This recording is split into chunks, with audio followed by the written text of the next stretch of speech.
আপনার পরিষেবা দেওয়ার কোনো মুরাদ নাই। আমার পরিষেবা দেওয়ার আপনার পরিষেবা দেওয়ার মুরাদ নাই, আপনার নাই। আপনি একটি ব্যর্থ বিএমওই, আপনি সরকারকে মেলাইন করতে এই সমস্ত করছেন। আপনি একটি ব্যর্থ বিএমওই, আপনি ডিউটি করেন না, আপনি রোগী দেখেন না, আপনি কিচ্ছু করেন না, আপনি হাসপাতালটাকে শেষ করে দিয়েছেন। পুঞ্চা ব্লক প্রাথমিক স্বাস্থ্য কেন্দ্রে প্রচন্ড গরমে একাধিক ইলেকট্রিক ফ্যান বন্ধ। হাসপাতালে গিয়ে ব্লক স্বাস্থ্য আধিকারিকের সাথে তর্ক বিতর্কে জড়িয়ে পড়লেন পুঞ্চা ব্লক তৃণমূল কংগ্রেসের যুব সভাপতি চরণ পাহাড়ি দাস। BOMH নবকুমার বিশ্বাসকে অযোগ্য বললেন যুব সভাপতি। রবিবার সন্ধ্যায় গরমের মধ্যে ফ্যান খারাপের খবর পেয়ে হাসপাতালে পৌঁছান পুঞ্চা পঞ্চায়েত সমিতির সভাপতি অনিল বরণ সহিস, জেলা তৃণমূল কংগ্রেসের সহ সভাপতি কৃষ্ণচন্দ্র মাহাতো সহ তৃণমূল কংগ্রেসের নেতৃত্বরা। সেখানে গিয়ে তৃণমূল কংগ্রেসের নেতৃত্বদের সামনে ক্ষোভ উগড়ে দেন রোগীরা।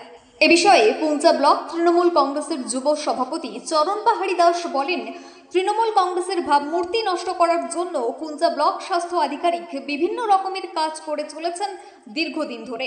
পাখা খারাপের খবর জেনেও তিনি সেটির সমস্যা সমাধানের কথা ভাবেননি, উল্টে আমাদের দোষারোপ করেছেন।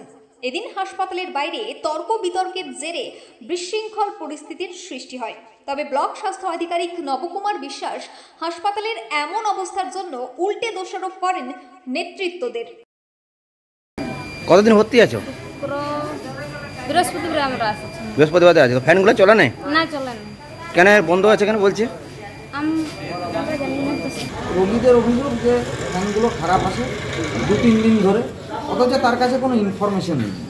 তিনি ওই হাসপাতালে একজন কর্মীর ঘাড়ে দায় চাপিয়ে দিচ্ছেন যে অমুককে বলেছি। তো সেই জিনিসটা যে অমুককে বলার পরে কাজটা কতদূর হলো, একটা হাসপাতালের ইনডোরের মতন ইমার্জেন্সি সার্ভিসের জায়গায় ফ্যানটা আজকে যে 2 দিন কি 3 দিন ধরে খারাপ হয়ে পড়ে আছে যে অভিযোগ, এইটাই বা থাকবে কেন? সকালে যদি খারাপ হয় ইমার্জেন্সি ভিত্তিতে, একেবারে জরুরি ভিত্তিতে সেটাকে সারানো উচিত, এইটাই বলতে আমরা চাই।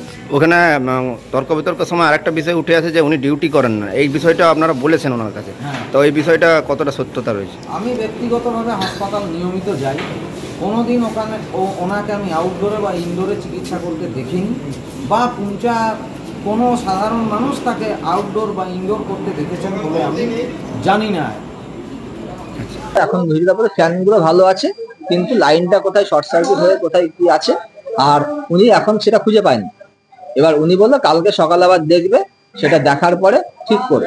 এবং পঞ্চায়েত সমিতিকে অনেকবার জানানো হয়েছে যে ওই বিল্ডিংটার এমনই অবস্থা যে ওখানে কেউ যে যত সমস্ত কম্পিউটারগুলো আছে সমস্তটা খারাপ হয়ে যায়, এবং ওষুধ যেখানে রাখা হয় সেখানে জল পড়ে।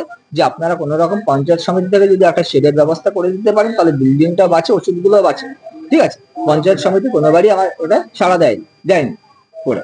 এবার আমরা এটা সিএমওইস বা আগের যিনি সিএমওইস ছিলেন ওনাকেও একবার বলেছি, আগে যখন ডিএম ছিলেন একবার এখানে দুর্গী কল্যাণ সমিতির মিটিং একটা আলোচনা হয়েছিল, কিন্তু সেখান থেকেও কোনো রকম পরিষেবার যে বিল্ডিং এর সরাও বা আমাদের ইসের কিছু ব্যবস্থা হয়নি। এবার সেই পুরোনো বিল্ডিং এ চলছে। আপনারা যদি দেখতে চান দেখতে পারেন যে আমার যে আউটডোরটা চলে, আউটডোরের যে মেডিসিন বিভাগটা আছে সেখানে আমরা ত্রিপল দিয়ে মেডিসিন রেখে দিয়েছি, বা ত্রিপল টানিয়ে ফার্মাসিস্টরা বা ডাক্তারবাবুরা তারা ওষুধ দিচ্ছে।